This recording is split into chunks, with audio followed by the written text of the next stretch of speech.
ఈ వీడియోలో మనము సబ్ 4 మీటర్ ఎస్యూవీ గురించి తెలుసుకుందాము. అది కూడా ఎలక్ట్రిక్ కార్. ఎలక్ట్రిక్ ఎస్యూవీ ఏదైనా అనండి మీరు. Sub 4 metre SUV. మీరు కూడా ఎలక్ట్రిక్ కార్ కొనాలని చూస్తుంటే ఈ వీడియో మీకు కాస్త యూస్ఫుల్గా ఉంటుంది. ఈ మధ్య కాలంలో చాలామంది లేదా కొద్దిమంది ఎలక్ట్రిక్ కార్ వైపు చూడాల్సి వస్తుంది. కొత్తగా కార్ కొనాలనుకునే వాళ్ళు, లేదా అప్గ్రేడ్ అవ్వాలనుకునే వాళ్ళు, లేదా సెకండ్ కార్ కావాలని చూసేవాళ్ళు. దీనికి చాలా కారణాలు ఉన్నాయి. కొన్ని కారణాలు ఏంటని చూస్తే ముఖ్య కారణము ఎథనాల్. పెట్రోల్‌లో 20% ఎథనాల్ మిక్స్ చేసి అమ్ముతున్నారు. అది మంచి విషయమా? చెడ్డ విషయమా? పక్కన పెడితే the way it is being brought in, అది ఎలా అయితే తీసుకొచ్చారో అది సరిగా లేదనమాట. చాలా డౌట్స్ ఉన్నాయి. చాలా కన్‌ఫ్యూజన్ ఉంది. మైలేజ్ డ్రాప్ ఉంది. గవర్నమెంట్ వల్లే మన మినిస్ట్రే డైరెక్ట్‌గా ఆయనే చెప్పాడు కదా! మ్యానుఫ్యాక్చరర్స్‌కి అంతా ఒక కాల్ ఇచ్చాడు కదా ఆయన. మీరు కిట్ ఒకటి తీసుకురండి. మంచి తక్కువ రేట్‌లోనే కిట్ ఒకటి తీసుకురండి. E20 కంప్లైంట్ కాని కార్లకంతా, వెహికల్స్‌కి, టూ వీలర్స్‌కైనా దేనికైనా ఆ కిట్‌ని అందుబాటులోకి తీసుకురండి, అమ్మండి అని చెప్పాడు ఆయనే. అంటే దాని ఉద్దేశ్యం ఏంటి? E20 కంప్లైంట్ కాని కార్లలో E20 పెట్రోల్ వాడితే కొన్ని పార్ట్స్ డ్యామేజ్ అవుతాయి. కొన్ని పార్ట్స్ పైన ఇంపాక్ట్ ఉంది అని గవర్నమెంటే ఒప్పుకుంటున్నారు. ఇంక వాళ్ళే మైలేజ్ డ్రాప్ ఉందని కూడా చెప్తున్నారనమాట. వాళ్ళు చెప్పే పర్సంటేజ్ వేరే, ప్రాక్టికల్‌గా రియల్ లైఫ్‌లో వచ్చే మైలేజ్ డిఫరెన్స్ వేరే ఉందన్నమాట. ఇప్పుడు చాలామంది కార్లు ఉన్నవాళ్ళు, టూ వీలర్స్ ఉన్న వాళ్ళ క భయమో లేకపోతే వాళ్ళు కంగారు ఏంటంటే మైలేజ్ డ్రాప్ అవుతుంది, ఇంకేమి డ్యామేజ్ అవుతుందో ఫ్యూచర్‌లో అని తెలియకుండా ఉంది. ఖర్చులు ఎంత వస్తాయో తెలీదు. ఫ్యూచర్‌లో వేరే E25, E27, E30 తీసుకొస్తారనే న్యూస్ ఒకటుంది. ఇంకొకటేంటంటే అక్కడ యుద్ధం జరుగుతుంది కదా! దానివల్ల ఇంపోర్ట్ పైన ఇంపాక్ట్ పడింది. ప్రైజులు పెరిగిపోయాయి. పెట్రోల్, డీజిల్ కాస్ట్ పెరిగిపోయింది. కాబట్టి ఇప్పుడు చాలామంది పెట్రోల్ కారు కొనాలని చూసేవాళ్ళు, డీజిల్ కారు ఇష్టపడేవాళ్ళు, అది కొందామా వద్దా? ఈవీ కొనాలా? ఏంటి పరిస్థితి అనే ఒక కన్‌ఫ్యూజన్ స్టేట్‌లో ఉన్నామనమాట. సో, అందుకే పాలసీ చేసేటప్పుడు కాస్త క్లారిటీతో చేసుంటే ఇంత సమస్యలు ఉండేవి కాదు. మనకు నార్మల్‌గా E10 మామూలు పెట్రోల్ అమ్మి ప్యారలల్‌గా మనకు E20 అమ్మింటే ఈ సమస్య వచ్చేది కాదనమాట. మన వాళ్ళు ఏం చేశారు? E20 standard చేసేసారనమాట. దానివల్ల ఏమవుతుంది? E20 కంప్లయింట్ ఉన్న కొత్త కార్లు అయితే సమస్య లేదు. దాంట్లో కూడా మైలేజ్ డ్రాప్ ఉందిలేండి. కాకపోతే పాత కార్లు E20 కంప్లయింట్ కాదు కదా! వాటిలో ఈ పెట్రోల్ వేసినప్పుడే సమస్య వస్తుంది. మైలేజ్ డ్రాప్ ఒకటి, పైగా వేరే పార్ట్స్ పైన ఇంపాక్ట్ ఉండడం, డ్యామేజ్ అవ్వడం అదొక సమస్య అన్నమాట. సో ఇన్ని ఉన్నాయి కాబట్టి మీరు కూడా electric car sub 4 metre, less than 4 metres ఉన్న ఎలక్ట్రిక్ కారు కొనాలని చూస్తుంటే ఇప్పుడు ఒక మంచి కారు వచ్చిందనమాట. కియా సిరోస్ వాళ్ళ ఎలక్ట్రిక్ వెహికల్ని లాంచ్ చేశారు. దీంట్లో చాలా ప్లస్ పాయింట్స్ ఉన్నాయండి. మీరు లుక్ను బట్టి మాత్రం డిసైడ్ చేయకండి. Don't judge a book by its cover అని చెప్తారు కదా, అలాంటిదే ఇది కూడా. చూడటానికైతే కొందరికి నచ్చుతుంది ఎక్స్టీరియర్గా నేను చెప్పేది, కొద్దిమందికి అయితే నచ్చదు, కొద్దిమందికి నచ్చుతుంది. అది ప్రతి కారులో ఉన్నదే, ఇది సాధారణంగా ప్రతి కారు కూడా కొద్దిమందికి నచ్చుతుంది, కొద్దిమందికి నచ్చదు.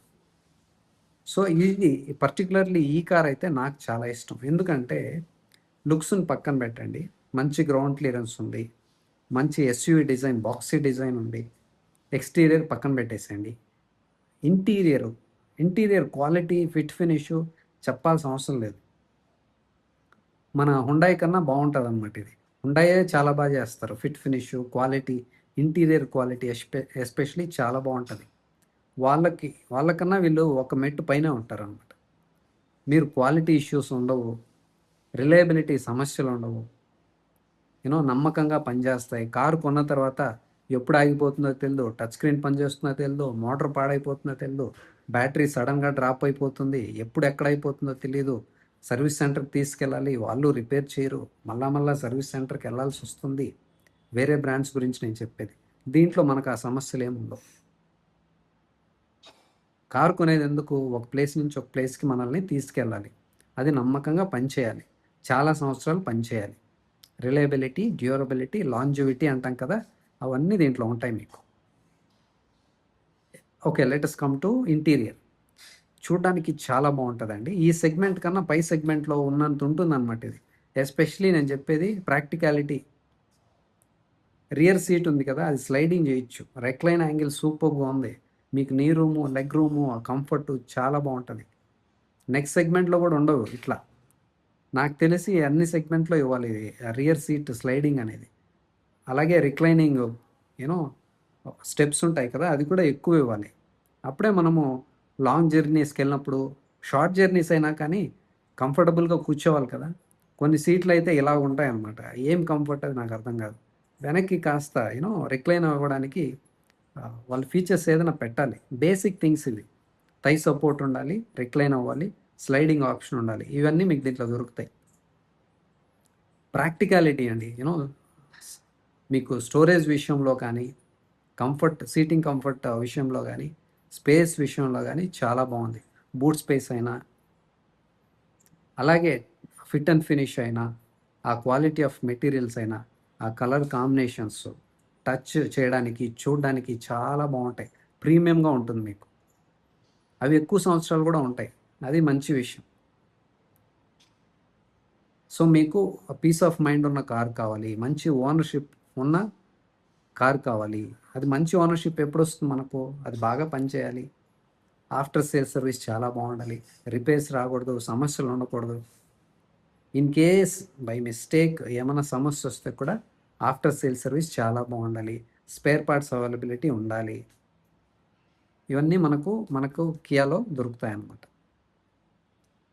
సో మీకండి నేను చెప్పినట్టు మంచి ఓనర్షిప్ ఇచ్చే కార్ కావాలి, పీస్ ఆఫ్ మైండ్ ఉండాలి, నమ్మకంగా కార్ పనిచేయాలి, ఎక్కువ మైలేజ్ కావాలి. దీంట్లో మైలేజ్ కూడా మంచిగా ఉంది, 500+ ఉందిలేండి. సో మంచిగా ఆఫ్టర్ సేల్ సర్వీస్ ఉండాలి అంటే this is the right car for you. నేను చెప్పేది లెస్ దాన్ 4 మీటర్స్లో చాలా బాగుంటుందన్నమాట. ఇప్పుడు మనము కొన్ని టెక్నికల్ డీటెయిల్స్ చూద్దాము.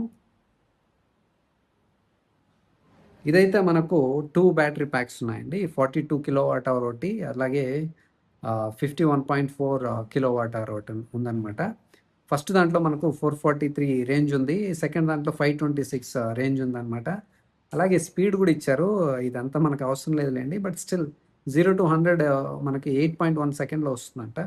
అలాగే ఫాస్ట్ ఛార్జింగ్ విషయానికి వస్తే 10 to 8% ఫాస్ట్ ఛార్జింగ్లో 39 మినిట్స్లో వస్తుంది. అలాగే 30-inch డిస్ప్లే కూడా ఉంది.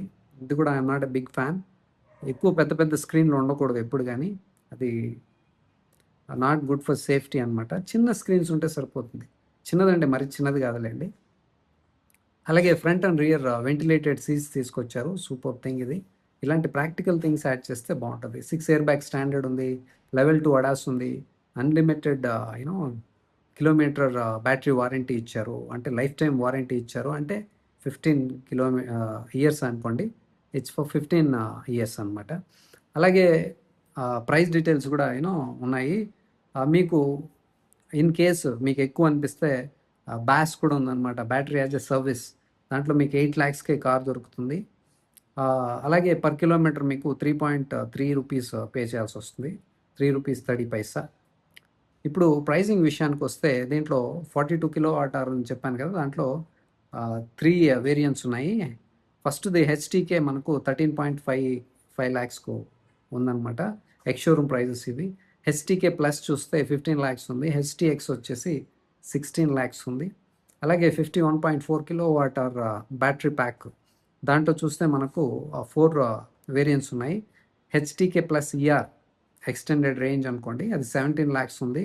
హెచ్టీఎక్స్ ఈఆర్ 18 lakhs ఉంది. హెచ్టీఎక్స్ ప్లస్ ఈఆర్ 19.5 lakhs ఉంది. అలాగే ఎక్స్ లైన్ ఈఆర్ 20 lakhs ఉందన్నమాట. అలాగే మనకు ఈ పవర్ అండ్ టార్క్ చూస్తే 51.4 కిలోవాట్, దాంట్లో 526 రేంజ్ ఉందని చెప్పాను కదా, ఇది క్లెయిమ్డ్ రేంజ్ అండి, అది గుర్తుపెట్టుకోండి. రియల్ వరల్డ్లో యాక్చువల్గా మనము యూస్ చేసేటప్పుడు తక్కువ ఉంటుందన్నమాట, అంత రాదు. అలాగే 42 కిలోవాట్ అవర్ దాంట్లో చూస్తే 443 రేంజ్ ఉంది. ఇప్పుడు పవర్ అండ్ టార్క్ డీటెయిల్స్ చూద్దామండి. 51.4 కిలోవాట్ అవర్ దాంట్లో చూస్తే 526 రేంజ్ ఉంది, 171 హార్స్ పవర్ ఉంది. అలాగే 255 న్యూటన్ మీటర్స్ ఆఫ్ టార్క్ ఉంది. అలాగే 42 కిలోవాట్ అవర్ బ్యాటరీ ప్యాక్, దాంట్లో 443 కిలోమీటర్స్ రేంజ్ ఉంది. ఇదంతా క్లెయిమ్డ్ మైలేజ్ అండి, గుర్తుపెట్టుకోండి. అలాగే 135 హార్స్ పవర్ ఉందనమాట. 255 న్యూటన్ మీటర్స్ ఆఫ్ టార్క్ వస్తుంది మనకి. దీంట్లో కొన్ని ఫీచర్స్ ఉన్నాయండి, అవి ఏంటో చూద్దాము. చాలా ఉన్నాయి, కొద్ది మెయిన్ ఏంటి ఉన్నాయో చూద్దాము. స్మార్ట్ డాష్ క్యామ్ ఉందన్నమాట, డ్యూయల్ కెమెరా ఉంది. అలాగే 30 inch wide Trinity panoramic display panel ఉందన్నమాట. అలాగే 5 inch touch screen fully automated temperature control ఉంది. అలాగే ప్యాడల్ shifters for I pedal and reason breaking అనమాట ఇది కూడా. అలాగే షిఫ్ట్ బై వైర్ అనమాట, కాలం టైపు. దీనివల్ల మనకు స్టోరేజ్ స్పేస్ కూడా మిగులుతుంది. అలాగే డీసీ ఫాస్ట్ ఛార్జర్ 100 కిలోవాట్ అనమాట. అది 10 to 80% మనకు 39 మినిట్స్లోనే ఛార్జ్ అవుతుంది అనమాట.